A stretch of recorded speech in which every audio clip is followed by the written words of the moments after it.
Far away, at the fabled edge of the world, the natural wonders of Patagonia await. This last frontier of South America slopes down from the Andes towards Antarctica, covering the sparsely inhabited southern regions of both Chile and Argentina. No destination captures the imagination like Patagonia. This is a land of legendary beauty, where Mother Nature runs the show.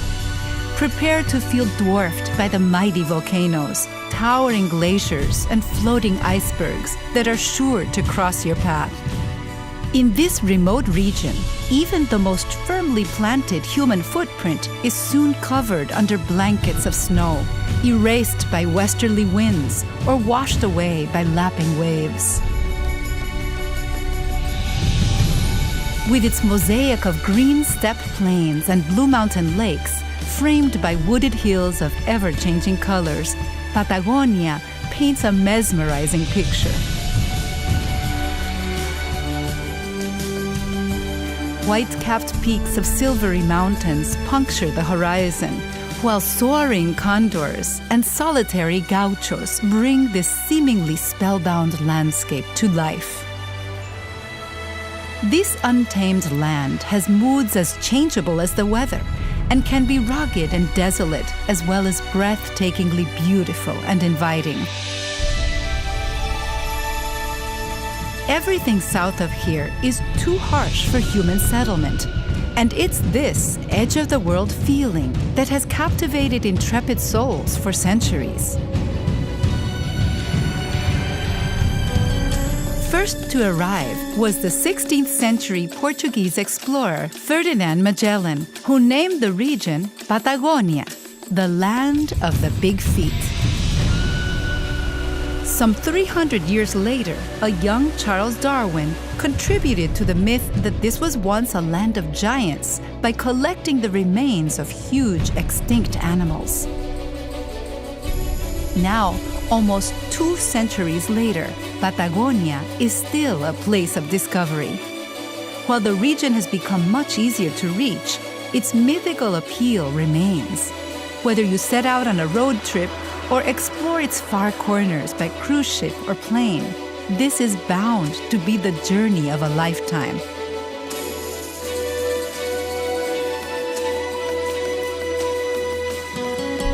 On the Argentinian side, one of Patagonia's most relaxing day trips takes you from sleepy San Martín de los Andes to Villa La Angostura. Simply follow the scenic road of the Seven Lakes, which takes in 2 water-rich national parks.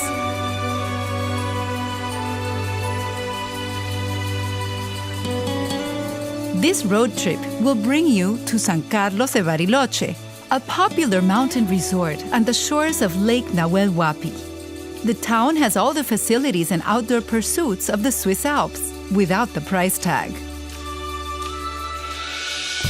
When roaming south along the famous Ruta 40, take a detour to the town of El Chaltén, Argentina's trekking capital in the southern Andes.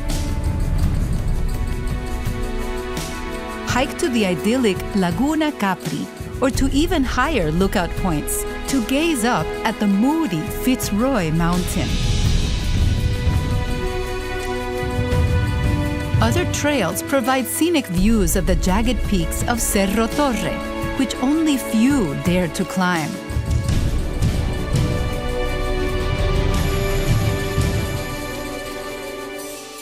Spend the night in El Calafate, just a few hours to the south. Stock up on supplies and try the regional specialty of asado, whole lamb grilled over an open fire. El Calafate is nestled on the southern shores of Lago Argentino, the gateway lake to Los Glaciares National Park.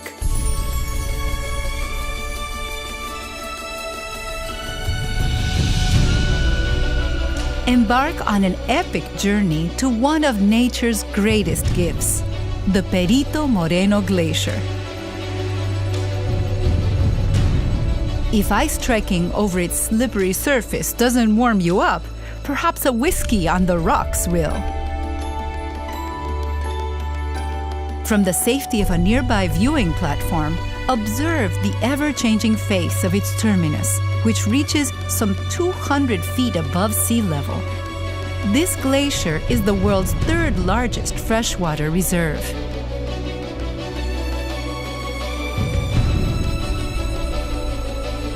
Most Perito Moreno tours also take in the milky waters of Canal Uppsala, nature's own exhibit space for some of the most spectacular sculptures on Earth.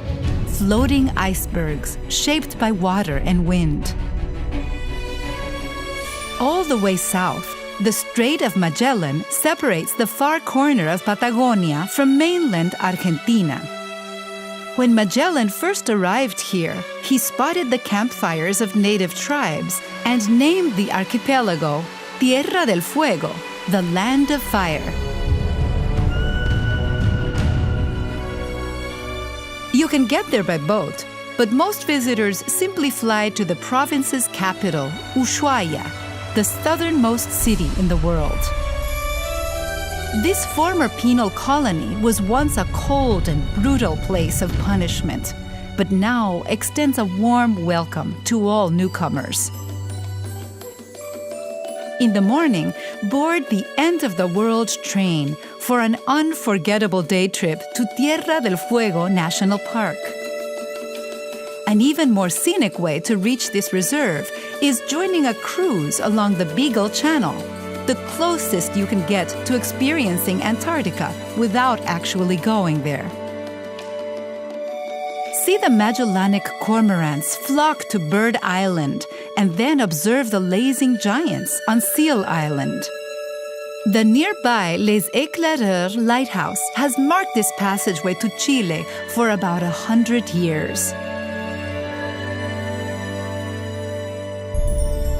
Once you've reached the wondrous domain of Tierra del Fuego National Park, you have come to the end of your Argentinian explorations.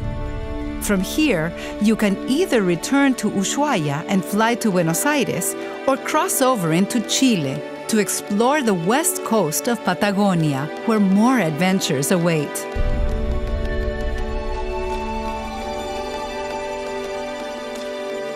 On the Chilean side, you can find fascinating historic and cultural attractions in pretty colonial cities, such as the regional capital, Punta Arenas. After a day of sightseeing in the outdoors, warm up with the local flavors that await in the region's inviting restaurants. In much of Chilean Patagonia, forests, lakes, snow-capped mountains, rivers, and volcanoes dominate the landscape. With more than half of this gigantic region declared a protected wilderness area, you'll find untouched nature everywhere you go.